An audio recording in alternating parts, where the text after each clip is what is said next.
आज का दूसरा पहलू में हम बात करेंगे एक ऐसे संकट की जो आपके बजट से लेकर वैश्विक व्यापार तक सब कुछ बदल सकता है।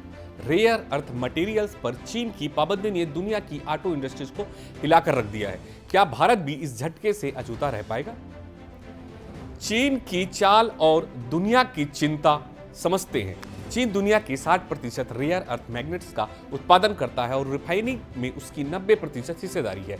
हाल ही में उसने टर्बियन, येट्रियन, डिस्प्रोसियम जैसे 7 मटेरियल के निर्यात पर पाबंदी लगा दी है। इसका सीधा असर हुआ जापान की सुजुकी मोटर्स पर। स्विफ्ट कार का प्रोडक्शन बंद हो गया। यूरोप की कंपनियों जैसे BMW, मर्सिडीज, वॉक्सवैगन तक ने चिंता जताई है। समझते हैं भारत का हाल। भारत की कंपनियां जैसे बजाज, टीवीएस पहले ही चेतावनी दे चुके हैं कि जुलाई से प्रोडक्शन रुक सकता है। भारत के पास फिलहाल जून तक का स्टॉक है, लेकिन इसके बाद संकट गहरा सकता है।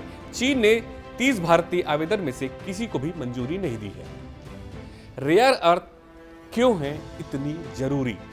ये मटेरियल्स इलेक्ट्रिक कारों, सेमीकंडक्टर, बैटरी, रक्षा उपकरणों के निर्माण में जरूरी है। इसके बिना ईवी इंडस्ट्रीज, हाईटेक ऑटोमोबाइल और सैन्य उत्पादन ठप पड़ सकता है। भारत के पास दुनिया का 5वां सबसे बड़ा भंडार है, लेकिन हम सालाना सिर्फ 1500 टन ही उत्पादन करते हैं। क्या भारत अपने भंडार को तेजी से रिफाइन कर सकता है? क्या मेक इन इंडिया सिर्फ नारा रह जाएगा या वैकल्पिक सोर्सिंग मॉडल्स विकसित कर पाएंगे? भारत को टेक्नोलॉजी, ट्रेड और ट्रांसपेरेंसी इन तीनों पर तेजी से काम करना होगा। आज का दूसरा पहलू हमें यही बताता है कि वैश्विक व्यापार अब सिर्फ डिप्लोमेसी नहीं बल्कि खनिजों की जियोपॉलिटिक्स से भी तय होता है। चीन का एक फैसला जापान का प्रोडक्शन रुकवाता है और भारत की कंपनियों को संकट में डालता है।